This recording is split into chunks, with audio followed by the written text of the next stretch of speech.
अस्पताल काउंटर पर 2 लाख जमा करवाते हुए मेरे हाथ कपकपाने लगे। रिसेप्शन पर मौजूद लड़के ने जल्दी जल्दी कंप्यूटर एंट्री करके मुझे वसूली की रसीद थमा दी और मेरे बकाया जात का बिल बनाने लगा। मैं तेज़ी से सीढ़ियाँ चढ़कर ऊपर बच्चों के आईसीयू के शीशे वाले दरवाजे के साथ लगकर खड़ा हो गया। अंदर रखे काफ़ी सारे वेंटिलेटर डब्बों में मेरा 10 दिन का बच्चा पड़ा हुआ था। एक मकामी अस्पताल में बड़े ऑपरेशन से पैदा हुआ मेरा बच्चा पैदाइश के 5 घंटों बाद जब सांस लेने से आजिज़ हुआ तो डॉक्टर ने मुझसे मेरी तनख्वाह पूछी और कराची के एक निजी अस्पताल को रेफ़र कर दिया कि आपके बच्चे को वेंटिलेटर की ज़रूरत है, हम इसको नहीं बचा सकते। मैंने वजह पूछी तो बताया गया कि दौरान डिलीवरी बच्चे के मुंह में गंदा पानी चला गया है जिसकी वजह से फेफड़ों में इन्फेक्शन हो गया है। अलबत्ता इस बात का जवाब नहीं मिला कि ऐसा हुआ कैसे। मेरा यकीन डगमगाने लगा। आज मेरे बच्चे का 18वां दिन था वेंटिलेटर पर और अब तक 13 लाख से कुछ ऊपर रकम हो चुकी थी। इन 18 दिनों में बीवी का सोना बेचकर और दफ्तर के साथियों से रकम लेकर इस सिलसिले को जारी रखे हुए था। मेरे डायरेक्टर सालम अयूब साहब और मैनेजर आमर ने जितना साथ दिया वो उनकी बसात से भी बढ़कर था। मेरा यकीन कुछ ज़्यादा ही मजबूत होने लगा। रात के 2 बजे नींद से उठाकर अस्पताल बुलाया जाता और पर्ची थमा दी जाती कि कल सुबह 10 बजे 2 लाख जमा करवा दें ताकि बच्चे का इलाज जारी रह सके। इस सुबह बेगम ने कानों से आखिरी बूंदे निकाल कर हाथ पर रख दिए और डबडबाती आंखों से मुझे देखा। मेरा हाथ थाम लिया। देखो, अल्लाह ने हमें 2 बच्चे दिए हैं, दूसरा लगता है हमारे नसीब में नहीं है। डॉक्टर भी पुर उम्मीद नहीं है। आप हर किसी के सामने हाथ फैला फैला कर थक गए हैं, हमारी किस्मत है।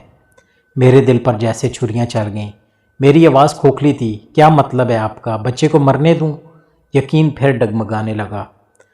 इस दिन डॉक्टर ने भी यही कहा कि आपके बच्चे का 6 मरतबा खून बदला गया, मगर यरकान की ज़्यादती की वजह से इसका खून फिर इन्फेक्टेड हो जाता है। बेहतर है आप इसको वेंटिलेटर से हटाने दें। मैंने कपकपाते हाथों से बीवी का नंबर मिलाया। डॉक्टरों ने भी जवाब दे दिया है, कब्र का बंदोबस्त करना है, आज शाम तक बच्चे को लाकर दफना दूंगा। मेरा यकीन जैसे ख़त्म होने लगा। मैं शीशे के दरवाजे के पास खड़ा अंदर जाने की हिम्मत पैदा करने लगा कि आखिरी बार अपने बच्चे को देख सकूं। अपने जिस्म की सारी ताकत जमा करके अंदर कदम रख दिया।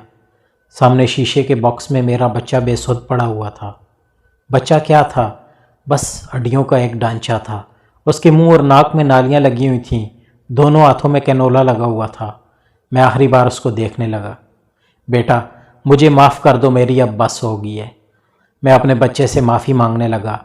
हालांकि मेरा दिल कर रहा था कि पूरी दुनिया बेच दूं और अपने बच्चे को बचा लूं, मगर रात 2 बजे आने वाले टेलीफोन से डर लगता था कि कल सुबह 1 लाख जमा करवा दें। मैंने अपने बेटे पर आखिरी नज़र डाली। मैं जैसे ही पलटा, मुझे ऐसे लगा जैसे मेरे बच्चे ने मुझे आवाज़ दी, पापा, पैसों के लिए आप मुझे मार रहे हो। मैंने मुड़कर पीछे देखा तो मेरा बच्चा हाथ पैर हिलाकर रो रहा था। मेरे कदम जैसे ज़मीन पर जम गए। जल्दी से सीढ़ियाँ उतरकर डॉक्टर के रूम में गया। डॉक्टर, मुझे अपने बच्चे को बचाना है, इसका इलाज जारी रखें। मेरा बच्चा यूँ नहीं मर सकता। मेरे पास अगर पैसे ना भी हुए तो मैं अपना गुर्दा बेच दूंगा। मैं अपने बच्चे को मरने नहीं दूंगा। डॉक्टर ने मायूसी से सर हिलाया, मगर मेरा यकीन गैर मुतज़लज़ल था। 10 साल बाद जब मेरे इसी बच्चे को अर्निया के ऑपरेशन के लिए ऑपरेशन रूम लेकर जाने लगे तो इसकी माँ ने कहा, नियाल, तुम परेशान हो? उसने मुस्कुराते हुए मेरा हाथ पकड़ा और कहा, नहीं मम्मा, मैं बिल्कुल भी परेशान नहीं हूँ। मेरे पापा मुझे मरने नहीं देते। मेरे कदम गोया ज़मीन ने जकड़ लिए क्योंकि मुझे अब अपने यकीन से डर लगने लगा था।